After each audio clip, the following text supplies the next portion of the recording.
Hi friends, இது Alto கேட்டன் automatic transmission car. இதில் வந்து எம்ஐ லேம்ப், அதாவது செக் இன்ஜின் லைட் எரியுது, அது போய் இன்ஜின் வைப்ரேஷன் ஆகுது அப்படின்னு சொல்லி கஸ்டமரை கொண்டு வந்திருக்காங்க. இது நம்ம ப்ராப்பராக சிஸ்டம் போட்டு செக் பண்ணிவிட்டு என்ன கம்ப்ளைண்ட்னு அரெஸ்ட் பண்ணி நம்ம கொடுக்க போகிறோம். அதனால் உங்களுக்கு யூஸ் பண்ணாத விஷயங்கள் இதில் நிறையா இருக்கும். அதனால் வீடியோவை ஸ்கிப் பண்ணாமல் ஃபுல்லாக பாருங்கள். இப்போ வந்து செக் இன்ஜின் லைட் எரியுது. இன்ஜினோட சைடு பார்க்கும்போது இன்ஜின் வைப்ரேஷன் பார்த்தீங்கன்னா தெரியும், அந்தளவுக்கு வைப்ரேஷன் சவுண்டு நிறையா இருக்குது. இது வந்து நம்ம ப்ராப்பராக பார்க்கணும்னா சிஸ்டம் போட்டு தான் பார்க்க முடியும். ஏன்னா முன்னாடி இருக்கிற மாதிரி கிடையாது. இப்போ எலக்ட்ரிக்கல்னால ஃபுல் எலக்ட்ரானிக்கல்னால ஸ்கேனர் வந்து போட்டு பார்த்தா தான் உங்களுக்கு தெரியும். இது வந்து 16 பின் ஓபிடி தான்.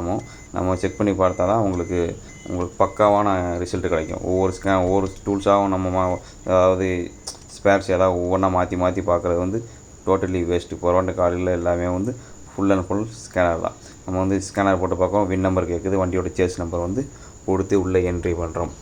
என்ட்ரி பண்ணிவிட்டு அது எந்த வேரியண்ட்டு அப்படின்னு கேட்கும்.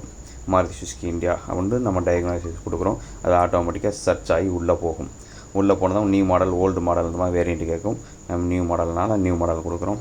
அதை மாதிரி ஆட்டோமேட்டிக் சர்ச் மேனுவலாகவும் சர்ச் பண்ணலாம். நான் ஆட்டோமேட்டிக் சர்ச் பண்ணிங்கன்னா உங்களுக்கு உடனே டக்குன்னு கிடச்சிரும். ஒவ்வொரு இதாக நம்ம தேடி போக வேண்டாம். இது வந்து இன்ஜின் சைடில் வந்து 2 கம்ப்ளைண்ட்ஸ் வந்து காமிக்குது. அது என்ன அப்படின்னு ஃபால்ட் கோடு பார்க்க போகிறோம். ஃபால்ட் கோடு பார்க்கும்போது 3வது சிலிண்டர் மிஸ்ஃபயர் அப்படி காமிக்குது. அதாவது பேங்க் 1, அதாவது O2 சென்சார் கம்ப்ளைண்ட் காமிக்குது. அதாவது அது கிளியர் பண்ணி பார்க்கணும். ஓகேங்களா? கிளியர் பண்ணி கொடுத்த பிறகு அந்த கிளியர் ஆயிரும். ஏன்னா வந்து இன்ஜின் வந்து ஆஃப் பண்ணியிருக்கோம். ஆஃப் பண்ணிட்டு தான் நம்ம ஸ்கேன் பண்ணுறோம். அதனால் உங்களுக்கு எந்த பிரச்சனையும் கிடையாது. இப்போ திரும்பி காமிக்காது கிளியர் பண்ணிவிட்டு. நம்ம என்னென்னு செக் பண்ணி பார்க்கும்போது நம்மளுக்கு இன்ஜெக்டர் சைடு ஒயரிங் ஃபுல்லாக எலி கடிச்சிருக்கு. எல்லா வண்டிகளும் போல் இன்ஜெக்டரில் எலி விளாட்றதே வழக்கமாக இருக்குது.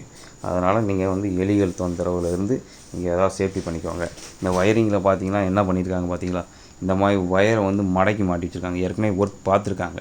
பார்த்து தான் இந்த மாதிரி கம்ப்ளைண்ட் ஆனதும் நம்மளுக்கு இப்போ இந்த வண்டி கொண்டு வந்திருக்காங்க. ஓகேவா? அதே மாதிரி இந்த O2 சென்சார், அதாவது ஆக்சிஜன் சென்சார் சொல்லுவாங்களே, இந்த இதில் ஃபியூல் வந்து எரியாமல் உள்ளே போகிறதுனால ஆக்சிஜன் சென்சாரும் கம்ப்ளைண்ட் காமிக்குது. அது பெண்டிங்கில் காமிக்குது. இது வந்து பெர்மனன்ட் காமிக்குது. இப்போ வந்து இவ்வளோ பெரிய வயர்ஸ் வந்து இதுக்கு தேவையே கிடையாது. அதனால் வந்து நம்ம ஒரிஜினாலிட்டியாக பண்ண போகிறோம். இது வரைக்கும் எனக்கு தெரிஞ்சு யாரும் இந்த மாதிரி பண்ணுறது கிடையாது. நம்ம வந்து இந்த மாதிரி பெஸ்ட்டாக பண்ணி கொடுப்போம். எல்லோரும் வந்து கட் பண்ணிவிட்டு கப்ளர் அப்படியே செட்டாக மாற்றுவாங்க. ஓகேங்களா? நம்மளுக்கு வந்து ஒரிஜினாலிட்டியாகவே நம்ம எல்லாமே பண்ணி கொடுத்துருவோம். இப்போ வந்து அந்த பின் எல்லாமே வந்து கரெக்டாக ப்ராப்பராக எடுத்து அதில் வந்து நம்ம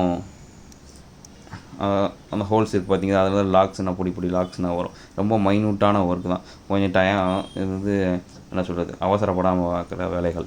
சரிங்களா? இதை வந்து கட் பண்ணிவிட்டு நம்ம வந்து ப்ராப்பராக இந்த ஸ்லீவ் வந்து ரொம்ப முக்கியமானது. ஏன்னா தண்ணி வந்து உள்ளே படும்போது உங்களுக்கு கான்டாக்ட் வந்து என்ன சொல்கிறது, இந்த ஒயர் வந்து பொறிஞ்சு கட் ஆகிறதுக்கு நிறைய வாய்ப்பு இருக்குது. அதனால் இந்த ரப்பர் ஸ்லீவ்ஸ் எல்லாமே கம்பல்சரி போடணும். ஓகேங்களா? போட்டு முடிச்சுட்டு நம்ம வந்து சோல்ட்ரிங் பண்ணணும். சோல்ட்ரிங் பண்ணுறது தான் பெஸ்ட்டு. சோல்ட்ரிங் பண்ணலை அப்படின்னா உங்களுக்கு வந்து ஒயர் கான்டாக்ட் வந்து சரியாக கிடைக்காது. அதனாலே உங்களுக்கு இன்ஜெக்டர் மிஸ்ஃபயர் கிடைக்கலாம். அதாவது 100% எஃபிஷியன்சி வந்து உங்களுக்கு கரெக்டாக வந்து உங்களுக்கு இன்ஜெக்டர் சைடு வந்து போகாது. அதனால் ஃபியூல் உங்களுக்கு சரியாக தெளிக்காமல் இருக்கலாம். உங்களுக்கு மிஸ்ஃபயர் ஆகலாம். உங்களுக்கு சரியான பிக்கப் கிடைக்காது. ஸ்மோக் அடிக்கலாம். இந்த மாதிரி நிறையா கம்ப்ளைண்ட்ஸ் வரும். அதனால் ப்ராப்பராக பண்ணணுன்றப்போ உங்களுக்கு சோல்ட்ரிங் பண்ணுறது தான் பெஸ்ட்டு. இது மட்டும் கிடையாது, எந்த இதில் மட்டும் கிடையாது, எல்லா வகையான சென்சார் ஐட்டம் எந்த ஐட்டம் காரில் வந்துச்சாலும் அதில் சால்ட்ரிங் பண்ணுறது தான் ரொம்ப பெஸ்ட்டு.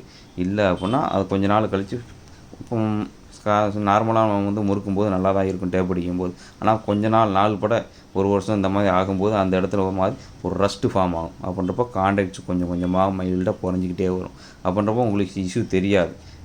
ஆனால் ஸ்கேனர் வந்து எப்படி காமிக்க முடியும்னா, பெர்மனெண்ட்டாக இந்த மாதிரி கட் ஆகிடுச்சுன்னா தான் உங்களுக்கு ஸ்கேனர் காமிக்கும். மைனூட்டாக லைட்டாக இருந்துச்சுன்னு வச்சுக்கோங்க, அப்பப்போ ஒர்க் ஆகாமல் இருந்தால் அது ஸ்கேனர்லேயும் காமிக்காது. அப்படின்றப்போ நீங்கள் full and full A to Z எல்லா வகையான வயரிங்கையும் நீங்கள் பார்க்கணும். அந்த மாதிரி கம்ப்ளைண்ட் இருக்கும்போது தான் அந்த இதே உங்களுக்கு வந்து காமிக்கும். அதனால் வந்து இந்த மாதிரி சால்ட்ரிங் பண்ணுறது ரொம்ப பெஸ்ட்டு. நம்ம வந்து இப்போ இன்ஜெக்டர் எல்லாமே சரி பண்ணி பக்காவாக போட்டு நம்ம இப்போ வந்து ஸ்டார்ட் பண்ணி பார்க்குறோம். ஸ்டார்ட் பண்ணி பார்த்ததும் நம்மளுக்கு அந்த MI lamp check engine light வந்து ஆஃப் ஆகிடுச்சு. ஓகேங்களா? இப்போ வந்து நல்லா ரேஸ் பண்ணி பார்க்குறோம். அதே மாதிரி இன்ஜின் சைடு எதாவது நாய்ஸ் இருக்கா எல்லாம் பார்க்கணும். இன்ஜின் வைப்ரேஷன் எதுவுமே கிடையாது. அப்படியே நம்ம ஏர் ஃபில்டர் மட்டும் எல்லாத்தையும் ஃபினிஷிங் பண்ணுறோம். ஹாய் ஃப்ரெண்ட்ஸ், நம்மளோட ஒர்க்கு குவாலிட்டியாக இருந்துச்சுன்னா லைக் பண்ணுங்கள், கமெண்ட் பண்ணுங்கள், ஷேர் பண்ணுங்கள். அப்படியே நம்ம சேனலையும் சப்ஸ்கிரைப் பண்ணிக்கோங்க. அடுத்த ஒரு பார்க்கலாம்.